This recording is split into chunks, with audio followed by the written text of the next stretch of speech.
മനുഷ്യ, മണി 7 കഴിഞ്ഞു, അവരിപ്പോ വരും. അതിനിപ്പോ ഞാൻ എന്ത് ചെയ്യാനാണ്? അടുത്ത ആഴ്ച എങ്ങനെ കൊടുക്കാന്ന് പറ.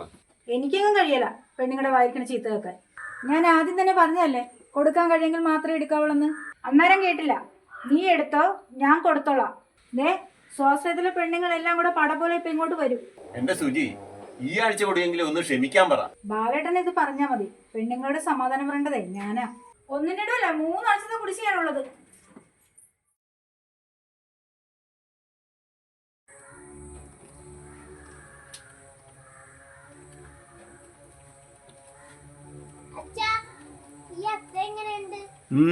സൂപ്പർ.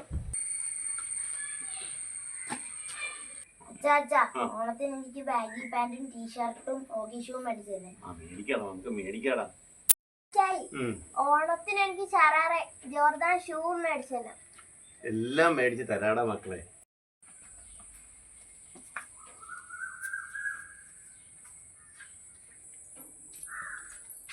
ഇതെങ്ങനെ മേടിച്ചു കൊടുക്കുന്നതാണ് നിങ്ങൾ ഈ പറയണത്? അതിനൊക്കെ ദൈവം ഒരു വഴി കാണിച്ചു തരൂടി. നോക്കിയിരുന്നാ മതി. എടേ, ഈ വർഷം ഓണത്തിന് ഞാൻ ജീവിച്ചിരിക്കുമെങ്കിൽ മക്കൾക്ക് ഓണക്കോടി മേടിച്ചു കൊടുത്തിരിക്കും. കണ്ടറിയാം. അയൽക്കൂട്ടത്തിലെ പെണ്ണുങ്ങൾ വരാൻ സമയമായി. എന്നിട്ട് അതോട്ട് പോ.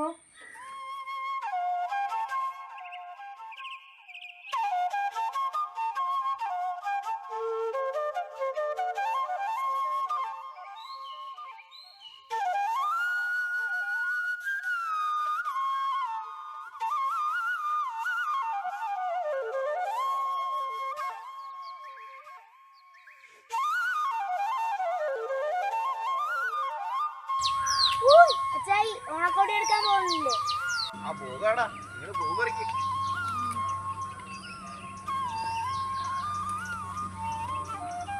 അച്ചായി, പണ്ടൊക്കെ ഓണത്തിന് അത്ത ഇടുമായിരുന്നു.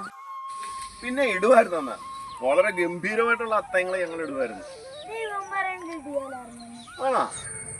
എടാ മക്കളെ, എന്റെയൊക്കെ കുട്ടിക്കാലത്തെ പാടത്തും പറമ്പിലും തോട്ടിലും ഒക്കെ പോയാണ് പൂക്കൾ പറിച്ചുകൊണ്ട് വരുന്നത്. എന്നിട്ട് വീട്ടുകാരെല്ലാവരും കൂടെ ഇരുന്നാണ് ഞങ്ങൾ അത്ത ഇട്ടുകൊണ്ടിരുന്നത്. അതായിരുന്നു ഓണം. എന്തു മനോഹരമായ അത്തങ്ങളായിരുന്നു ഞങ്ങൾ അന്ന് ഇട്ടുകൊണ്ടിരുന്നത്. ഇപ്പൊ അത്ത ഇടണമെങ്കിൽ പോലും തമിഴിനെ ആശ്രയിക്കേണ്ട ഗതികേടാണ് നമുക്കുള്ളത്. ആ പഴുത്ത പച്ചമുളക് നോക്കി പറിച്ചിട്ട് കേട്ടാ. പഴുത്തത് തന്നെയാണ് പറിക്കണത്. കാണാൻ വരും. എന്താണ് നിനക്ക് ഇത്ര ദേഷ്യം? നിങ്ങളുടെ പിള്ളേർക്ക് ആവശ്യമില്ലാത്ത ആശയൊന്നും കൊടുക്കല്ലേ. എന്താടി? നിങ്ങളുടെ കയ്യിലൊരു കൂറയില്ല. നാളെ ഓണാ, എവിടുന്ന് മേടിച്ചിട്ട് കൊടുക്കും? എടി, ഓണം എന്ന് പറയുന്നതേ നമ്മുടെയൊക്കെ മനസ്സിനും ശരീരത്തിനും സന്തോഷം നൽകുന്ന ഒരു ദിനമാണ്. എൻ്റെയൊക്കെ കുട്ടിക്കാലം മുതൽ തന്നെ ഉണ്ടല്ലോ, ഓണത്തെ വളരെ ആദരവോട് കൂടിയാണ് ഞങ്ങളൊക്കെ കണ്ടിരുന്നത്. ആ ആദരവേ എൻ്റെ മനസ്സിലും കർമ്മത്തിലും ഉണ്ടടി.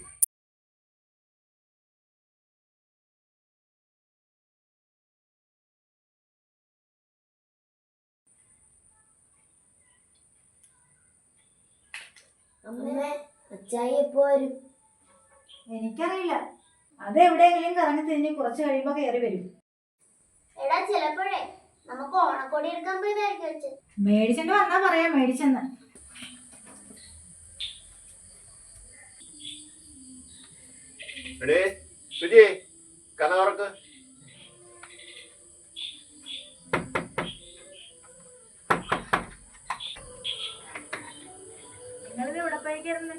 ഞാൻ ടൗണിൽ വരെ ഒന്ന് പോയതാടി. മക്കളെ, എന്നാടാ മക്കളെ നിങ്ങൾക്കുള്ള ഓണക്കോടി. നീ അതേ കൊണ്ടു. ഇപ്പൊ രണ്ടുപേർക്ക് സന്തോഷായില്ലേ? ബാലേട്ടാ, ഇത് എങ്ങനെ സംഘടിപ്പിച്ചു? അതൊക്കെ ഞാൻ സംഘടിപ്പിച്ചടി. ആ പിള്ളേരുടെ മുഖത്തേക്ക് നോക്കി, അവരുടെ സന്തോഷം കണ്ടോ? ഇവരുടെ സന്തോഷമാടി നമ്മുടെ ജീവിതം.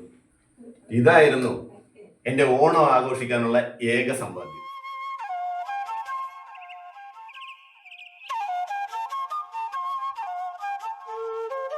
ആമ്പൽ ഫിലിംസിന്റെ എല്ലാ കുടുംബാംഗങ്ങൾക്കും ഒരടിപൊളി ഓണാശംസകൾ.